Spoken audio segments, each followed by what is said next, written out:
National League play returns, plus the debut of the NorCal division, a wild finish in women's college water polo between Cal and UCLA. We've got high school champs crowned in SoCal and much more, all coming up on a brand new counterattack.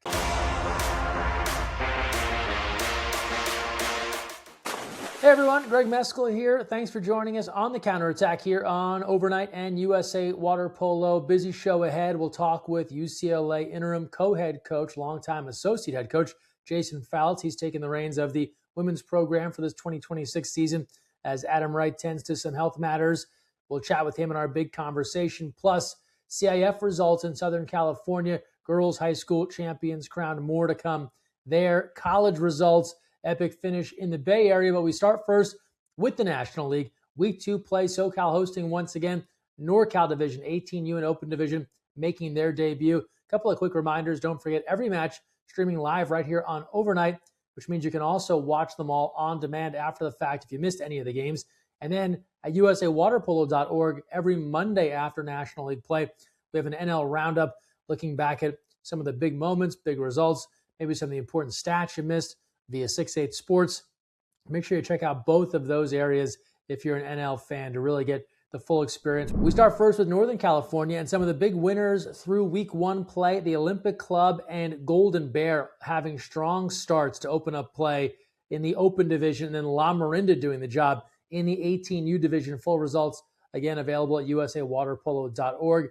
Down in SoCal, the match everyone had circled on their calendars, Mission taking on New York Athletic Club, and it was Mission defeating Nyack in that critical early season matchup. Those two had gotten off to a really excellent start through week 1. And then La Jolla United in the 18U Division firing on all cylinders. They're off to a 6-0 start through 2 weekends of play. For more on the National League, let's take a look at our sights and sounds from week 2.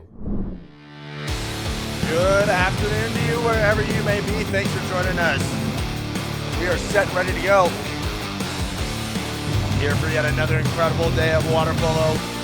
Tom Davis has done a great job organizing it. That's one of the things. You got a lot of the top players domestically participating. Like, it's great to have the colleges have the opportunity to get these games in the off season, even when they're in 8 hours, which is something that we didn't have in the past. Strong enough to put it in the back of the net. Look at the way he catches it. It's a little awkward, but hey, he finishes. That's a really hard thing to do.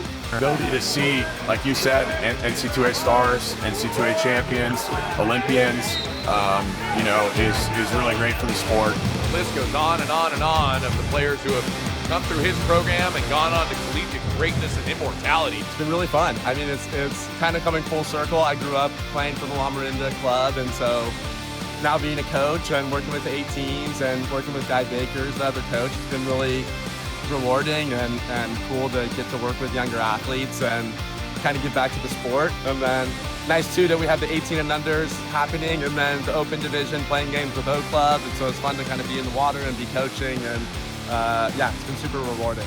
We made the drive down the 5 freeway from El Toro High School. Survey. You have the best collegiate athletes in the nation here, and then the recently graduated best collegiate athletes in the nation, the guys that are still playing. So it's just accumulating the best water polo athletes in the U.S. and putting them in one pool at one time and letting them play. I'm very excited for what's going to happen the next few weekends. As a professional player, coming from Spain, honestly, National League has expanded in terms of having professional players like, Chase Dodd, Ryder Dodd, and some of the other Olympians. It's good to be a part of that. Just having fun over that too. My goal is to play against Filipovic and Dennis Varga as well too. So I can't wait to see them in the last week. And, winning. Winning is the thing that I'm looking forward to with my guys. That's how it comes. The goal of having a professional league in America is something that I think everyone's sort of thought about and talked about for a long time. And so to have it back now, to see it built forward, if it could become a professional league, that'd be incredible. I mean, it would certainly help sport in America. Even as it is now, I think it's a good step in the right direction.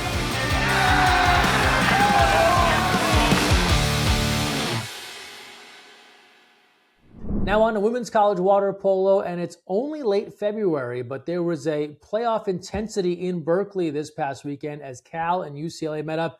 Now the intensity was there. Some might say the defense was not. There was a lot of offense. In the end, UCLA comes back from 3 goals down to defeat Cal 19-18 in overtime. We had it for you live right here on Overnght.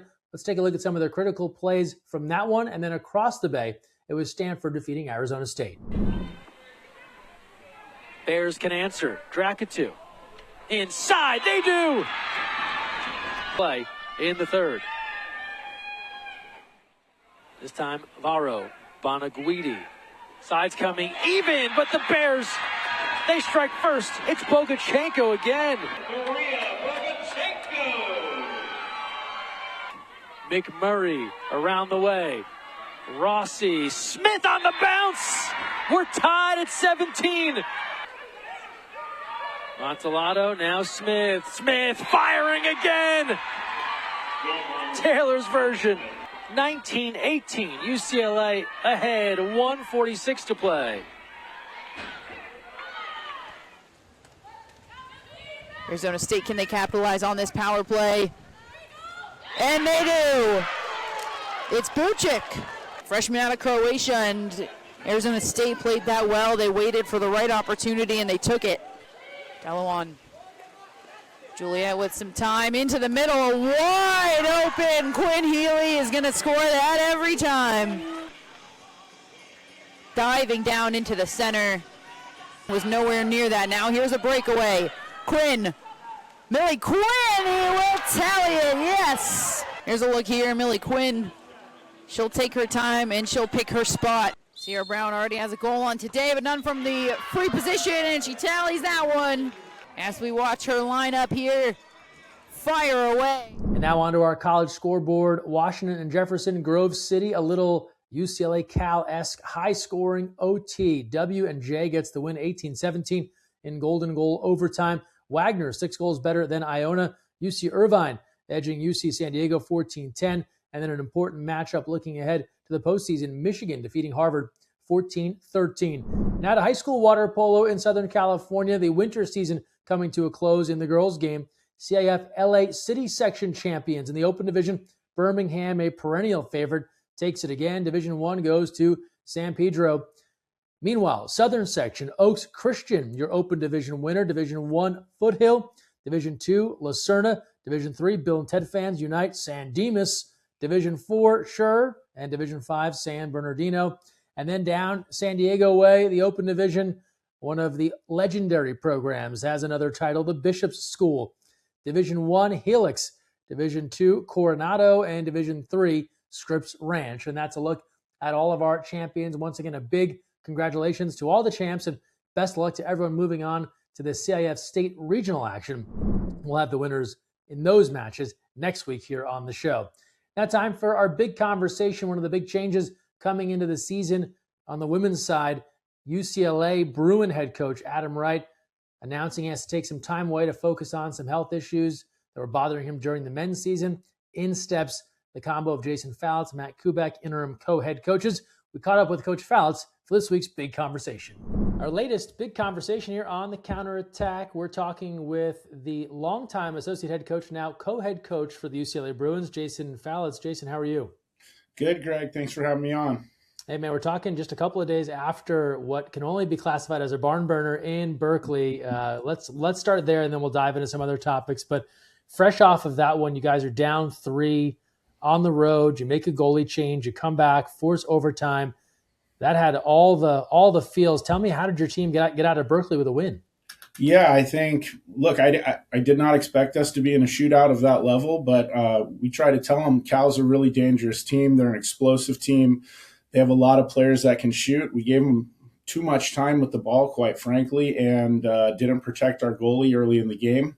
But like you said, the positive is we go down 3 goals twice in that game.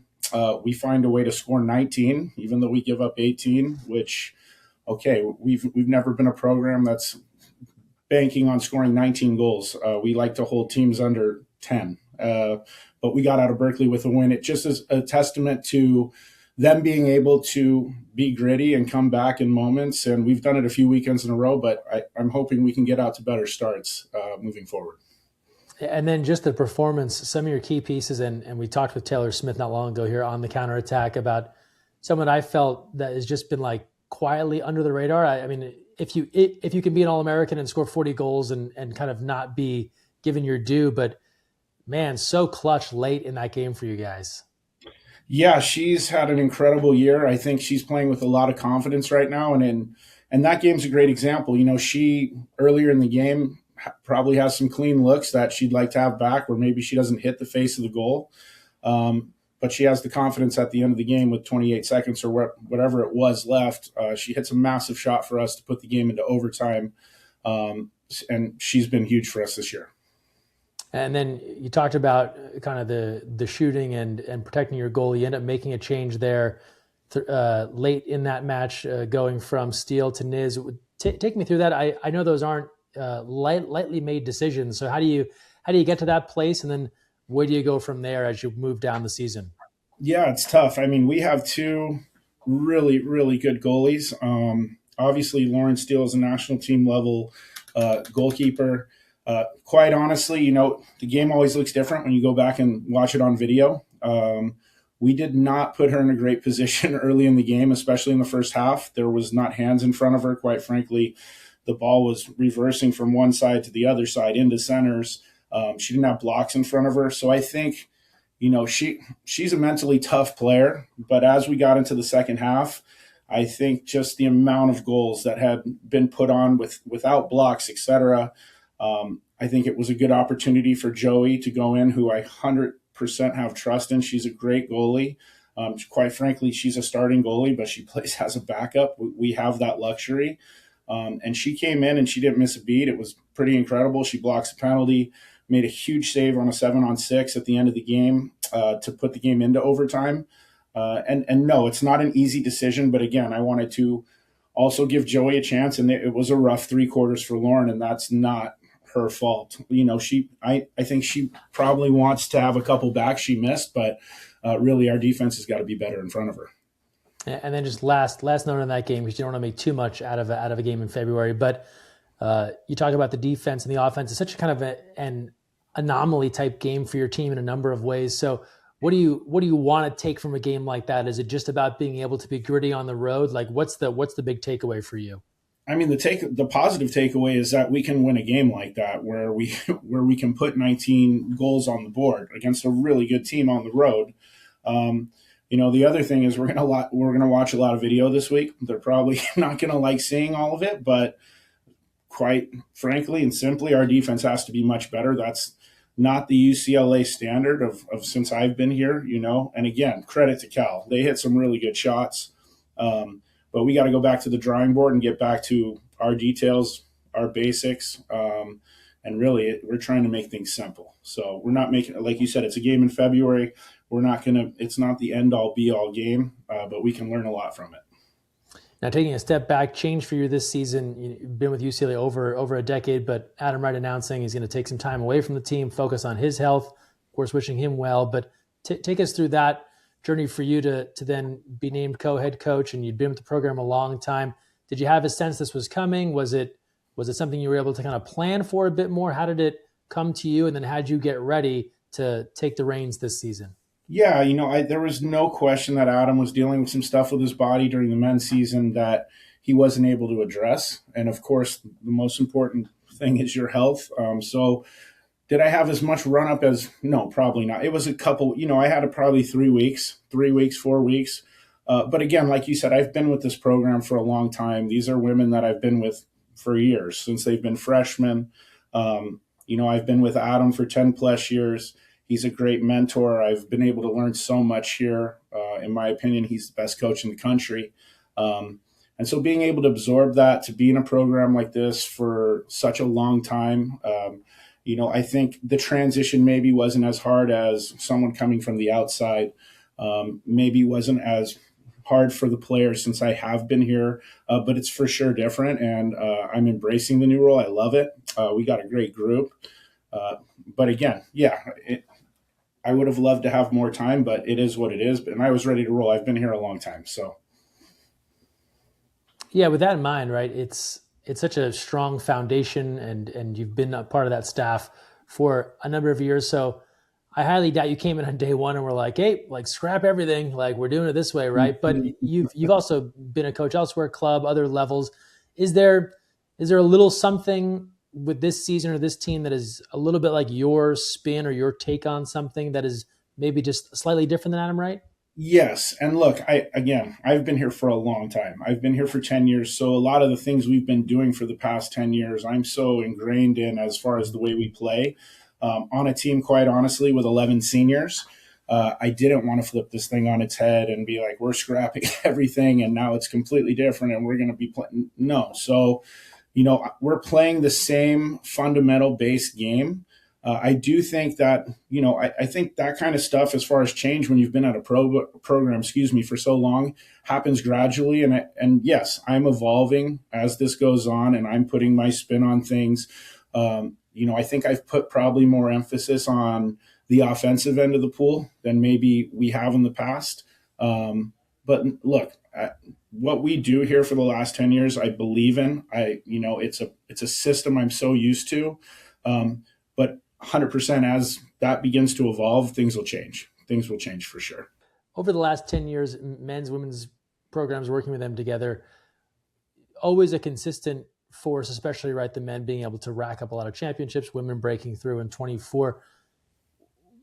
What would you pinpoint? What would you say is the thing that consistently makes the teams contenders year in and year out? Is there a trait about these programs that allow them to always be in the mix for a title? Yeah, I think culture is a word that's thrown around pretty lightly now in sport. People always talk about culture. I think that's something that this program, especially, Adam's teams in the past, it's something they're working on every day, where we're not a team that has a hierarchy or is relying on one or two people or allowing people, everybody's as important as the next. Which builds a strong foundation. I think everybody owns their role. And of course, we've had amazing players come through here. You have to have the players to do it. But being a real family, being not being selfish, and then having discipline and really having great fundamentals, which is what we work. But it starts with the belief in what we're doing, and then being able to put the team always in front of you, ahead of your own personal goals, and then knowing the fundamental details, being a student of the game, and playing our pace, which those teams that have had success in the past, they're great with the smallest little details, whatever phase of the game. And they're committed to doing that, and we don't care who scores here. So, and that's what creates a special group. We're talking here with Jason Falitz, now interim co-head coach for the UCLA women's team here in the 26th season. And Bruins are off to a good start, obviously, coming off that win over Cal. Let's go way back. Before you were a coach, you were a player. I went to the UCLA bio here, and looking back at some of your playing days, I don't know that fans may know that you racked up 455 goals at John Burroughs High School, or maybe the Jason Falitz diehards do know that number off the top of their head. What take me back to those days? Like, what was the scouting report on you as a player? How did someone try and shut down Jason Falitz? I don't know. I had the ability when I was younger. I started out, I didn't find water polo till I was a freshman. I was a hockey player, soccer player, baseball player, but I had played a lot of sports. I grew up in the water. I wasn't really that great of a swimmer. Long story short, I started my freshman year, and I was started as a perimeter player and then kind of evolved into a center quickly, but I was able to go from the inside to the outside. So I could play almost anywhere in the pool in high school, which I think allowed me to score more goals. But as far as this, I don't know what the scouting report was. I was lucky to have great coaches through high school, starting with my first coach, John Kunishima, who was actually a science teacher at the time, but he was crazy. He made us work really. We used to carry the metal chairs across the pool and the whole deal. I was a part of Harvard Foundation, so I got to work with Coach Corso, Coach Mandel. So I was lucky through high school to be able to have my friends in my group at John Burroughs, but also be able to be exposed to a much higher level over there at Harvard. You played under Rich Corso. I think you talked to people that had a chance to play for him, and it's someone that made a pretty lasting imprint. What's your takeaway from someone that obviously coached at the very highest levels? Yeah, he was. I mean, I loved it.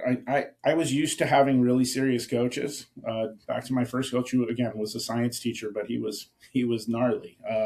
And I always liked that personally. I liked being held accountable. I liked the discipline. I liked working hard, and that fell in line with exactly what Corso was doing at Harvard. You know, people used to think at that point in the late 90s that he was crazy. All the parents were afraid of him, but I loved him. He's a great guy. I've been able to reconnect with him a little bit, just with him being back over at Oaks. I see him at JOs and stuff like that. And we fell out of contact for a while, but he's awesome. He knows the game really well. He was obviously great with goalies as well. And they had Axelrod was there when I was playing there, and some of, who was a great goalie here at UCLA as well. So again, just being able to be around that, to be exposed to that other level, because Burroughs wasn't a year-round program, that really helped me and changed a lot of things for me. And then on to your college, Long Beach State, and then also LA Valley College. I guess just take me back to your kind of summary of your college days and, some of the fond memories you have from that time. Yeah, I mean, Ricardo was at Long Beach when I was there.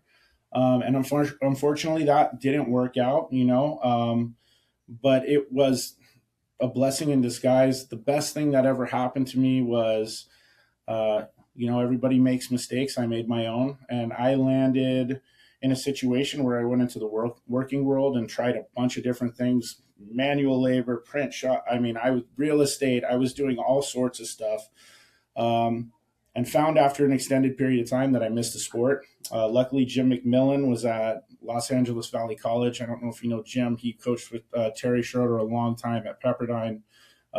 He was the assistant on that team when they won in '98. And Valley was right down the street from where I was. I wanted to continue playing. So I walked on the pool deck one morning, and what he did for me was much more than water polo. He was one of my greatest mentors. He's like a family member to me. He did a bunch for me in my life, and I got my passion back to keep playing. As soon as I was done playing, Dan Layson was an assistant there as well, coaching with him. And Dan was close friends with Ray, so it was interesting how it all worked out. And I started to connect with Dan, and then that kind of led right into working at Rose Bowl when I was done playing. And I think that was around 2008 or so. But yeah, I mean, it's an interesting story. It's not the way I thought it was going to go, but it's my story. And, after a long time and looking back, I'm grateful for all my experiences, the positive and the negative, which I think, to be honest, helped me be a better coach in relating with all situations.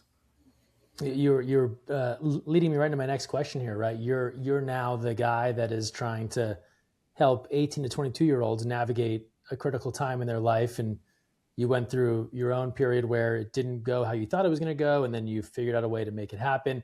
How much does that inform the way you are as a coach and a leader for the athletes, regardless of the water polo stuff you're speaking? Yeah, I think the other side of it, especially stepping into this new role, I mean, being an assistant or associate head coach is definitely different. You're always there for the players. But the stuff that's out of the pool is really more important a lot of the time than what's happening in the pool, whether kids are struggling with school or whatever. There's a lot of things that go on now with the cell phone and social media and all these things, or just people having a bad day. So having the mentors I had that really make you feel like, not make you feel, they do. There's that love, that care, that support. That's my number one goal, especially stepping into a new position, is to give that to every woman on our team. Because I do love our team, and I love all the players on them, the unique ones, the loud ones, the ones that are quiet. They're all different. But I respect them all. And my goal is to be way more than a coach for them. Like any given day, there's 3 or 4, they'll just walk in here to chat. And that's kind of the coach I want to be, is to always be there for them. So yeah, I had great examples through my rough times, quite frankly, and the good times. So for me, I'm trying to pay that forward. You were on this accelerated timeline to be in the spot. We talked about it just a couple of weeks. have you even had a chance to kind of like let it wash over you that you're coaching at the most elite level in the game collegiately as a head coach? I've had a couple moments. I mean, to be honest, the beginning of the season was pretty head down with the early tournaments and stuff. But look, I have had time to reflect and look back on where I came from, how I arrived to this point. And I didn't. Obviously, there's an army of people that are involved in me having a chance to do this, including, going back to Ray and Corso and Dan Layson and McMillan and these people that are really special and Adam obviously has played a massive role in my life, trusting me with this program, the department here. So yes, I have had time to really reflect on how grateful I am to be in a position like this and just to have the opportunity, because I mean, you look around and sometimes you have to take a step back, and I'm at UCLA and I'm able to coach at the highest level and compete with these women who are trying to reach their ultimate dreams. And it's pretty special. It's pretty special. So it's something I don't take lightly. I think you're old enough to have seen the old Major League movies with Bob Uecker and Charlie Sheen. And, there's I don't know if it's the first or second, they're classics, right? But the manager, and Adam thankfully doesn't have anything this serious, but the manager's dealing with some health issues and he can't be with the team. And so he has like the pocket radio and he's listening to the broadcast. What is Adam's level of engagement like? Are you getting texts like, oh, that was good, or like, whoa, 19 goals is a lot, or like, is it more like do your thing? We've been together so long. I think I kind of know, what he's thinking about each probably individual game. And his whole thing when this happened was, look, I want this to be your deal. And if you want me to be involved more, I will. If you want me to be a fly on the wall, I will. And I think kind of the way I'm navigating it is I want him to focus his family, his health. Like if he needed to step away, I'm going to take this on and I'm going to try and make it my own and do it the right way. And so that's how I've kind of proceeded forward. Excellent. What's something in just these first 2 months that you've learned about this that maybe you didn't know until you were actually doing it? I mean, I think I knew about, again, I talk to Coach Layson all the time. I mean, we talk once a week.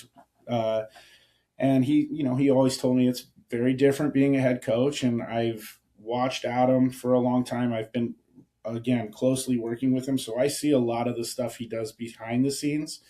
But when you're actually trying to start stepping into the role, now I understand more of how valuable time is, because there are more things that happen behind the scenes that as an assistant or an associate head coach, you're quite frankly not dealing with, or meetings with players or meetings with the department or whatever it is. And then, just the idea that this falls back on you. Like if you're doing well, or if the team's struggling, like there's a responsibility, and that brings angst as well, because obviously I want to have great success. So it's very different for sure, because you're the last line really. And it's on you to make sure everything's running the right way. Really, really appreciate all the info here and kind of you reflecting back on your journey. Just last thing here, right? We're looking towards the rest of the season. I know you have a big homestand coming up, and then of course conference and everything else. Is there something big picture you feel like this team needs to, let's take the last game out of it, just big picture, something the team needs to be better at, or you want to really improve upon, that's going to make the difference between now and the end of April? Yeah, I think the main word for us right now is just consistency. We've had moments where we're great in the first half. We've had moments where they've proven that they can play in any sort of game. If that wasn't clear last weekend, I mean, I don't remember the last time we're dropping 19 goals on a Cal or a team like that. They've proven they can play in a defensive battle. But we've yet to put four quarters together, quite honestly. And if this team and look, we're still getting healthy. There's still pieces that are coming back. But we got a great group. What they want is sitting right there, but they have to go take it. And being consistent is the way to get that done. And so I think, and that's the goal, I think, with any team, is you're trying to play consistently your best towards the end. And that's a process that happens every day. So if there was one thing, it's that word, being consistent, or more consistent, and having these waves where you go up, down, and we're finding some sort of stability through 4 quarters. So that would be the main thing. Excellent. Well, Jason Falitz, wishing you best of luck the rest of the season. Appreciate taking some time now, and always before any game, you're always a wealth of knowledge and a straight shooter, and that's appreciated as we try to cover the sport at a higher level. So thanks for the time. Yep, appreciate everything you do as well. Once again, big thanks to Coach Falitz for joining us, wishing Coach and the Bruins the best of luck the rest of the season. Now on to our Malmsteen goal of the week. We had so many good options, really came down to 2. Decided to show both of them to you here. It's a couple of guys with Team USA ties, but playing for different teams right now. A little National League with Peter Castillo, and then over in Europe, capping up in Greece, it's Hannes Dobe. Which one did you like better? He's got Brinkema low underneath. Brinkema looking inside, finds Castillo. Castillo, he tips it to himself and puts it in the back of the net. He's got Rossman on his left arm, Provenciani on his right, and Pete Castillo flips it to himself. What a move by him. Look at this. A double tap, triple tap, and in. Oh, man. That's tough to do. Defenders trying to get in front of the center. I mean, really, in front of the goal, you have so much movement. Wow, backhand shot.